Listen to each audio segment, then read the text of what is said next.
so long it's like alchemy. Here we go, Lakers Pelicans, Staples Center Sunday night. The Pelicans still looking for their first win. They've come up short in their first two. Lonzo obviously got off the snide in Phoenix, like many will this season. Then Boogie, spin cycle. He's too big. You cannot let him get a head full of steam. You see the block there on both sides. And their perimeter scoring is like a police report. A lot of unknown shooters. This time, Darius Miller in the corner. And both Boogie and AD, look, you can't let them get a head full of steam. They both have that spin move, and they're just too skilled with the footwork. You got to pick them up like a guard. New Orleans getting loose. Lonzo, look at him keep him on his hip. And then Larry Nance doing the only thing he knows how to do, dunk the basketball. Still starting over Julius Randle, Laker fans. There's Drew Holiday, AD. Oh, don't do it to him. Brook really couldn't stay on the floor for much against these two skilled bigs. Larry Nance then tries to baptize Anthony Davis. A little too ambitious out by the dotted line. And Anthony Davis, man, it's not that he's not tough, but he's so athletic. His physical traits just put him in compromising situations. He's so fast, so athletic. He's always in a position where he can take a big hit or someone's going to hit him. Third quarter, Jordan Clarkson went off. Lakers were down 20. This second unit with Clarkson, who kind of reminds me of like a prime Monte Ellis, where you don't exactly trust him with the ball, but he's going to get you buckets. He just has an energy about him. And so the whole bench, the whole Staples Center is going wild. Meanwhile, Lonzo on the bench, the only Lakers sitting during this big run. Clarkson doing it all. You even see Josh Hart in there get it. And all of a sudden, the Lakers have the lead. Luke would put Lonzo back in, but there was no Brandon Ingram on the court in crunch time. Jameer Nelson, who they picked up just a day ago, cutting Jordan Crawford the dish, and he had a couple big timely baskets, but it was this man, Etwan Moore.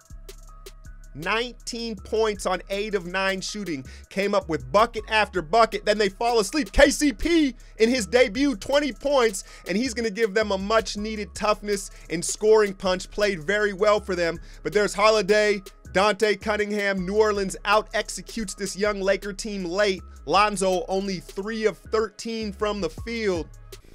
So Lonzo, he did have 13 assists and 8 rebounds, but he's struggling with the shot. And, you know, I thought it was interesting in that run in the third quarter. It was Clarkson, Kuzma, Josh Hart, Randle.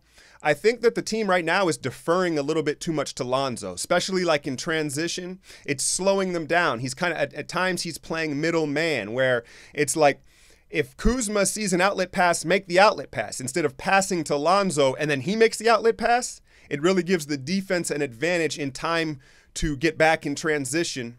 I think it's something that they'll work out, but I noticed that they kind of look for him. They look to give him the ball all the time when a possession changes hands, and it's tipping the defense off. Brandon Ingram, I said, was not on the floor in the final 2 minutes of the game, and, you know, people are starting to worry, and they're just to start to worry. I think he's feeling a lot of pressure in year 2 now, where the expectations, when you're a rookie, you kind of have that excuse, right? Well, you're a rookie. Now there's a little bit more pressure on Brandon, especially Magic putting that pressure on him as well. I do not think he is physically as weak as he appears. What I think he is indecisive, right? It's a lack of confidence, and when you move indecisively, you don't move with force. So it makes him, don't get me wrong, right? He's not Blake Griffin. So yeah, he's not the strongest guy. So he needs to be decisively, right? He needs to move with confidence and swiftly. Perfect example is Corey Brewer. You think Corey Brewer is that strong of a physical player?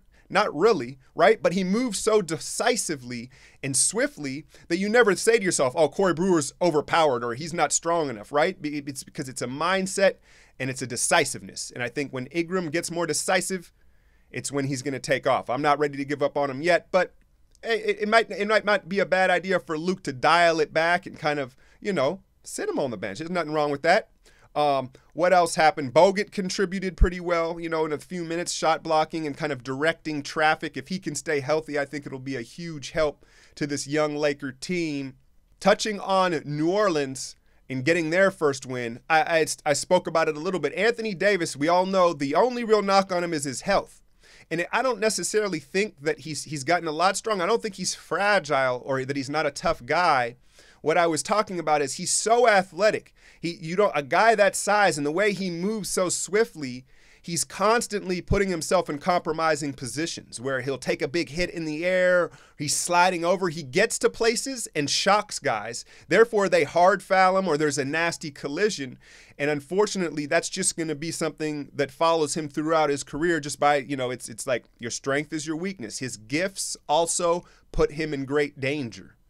That sounded like some sort of like Lord of the Rings shit, but it's true, man. It's true. It's just the facts. But New Orleans, it's very interesting. Etuan Moore, I don't think they're going to get that type of production from those no-name guards moving forward. Interesting little tidbit. Eric Bledsoe requesting a trade sent home.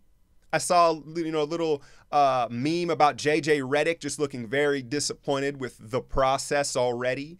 So if New Orleans, they need to have their eyes on another guard. Drew Holiday, very good defensively. He doesn't want to play. He's not interested in contributing offensively. He's just not an offensive-minded player at this point in his career. He scored a lot more early in Philly. But if they could get Eric Bledsoe or perhaps J.J. Redick, that would go a long way in this New Orleans team having some consistent outside shooters. Hit that like, share, and subscribe. I'm out, y'all.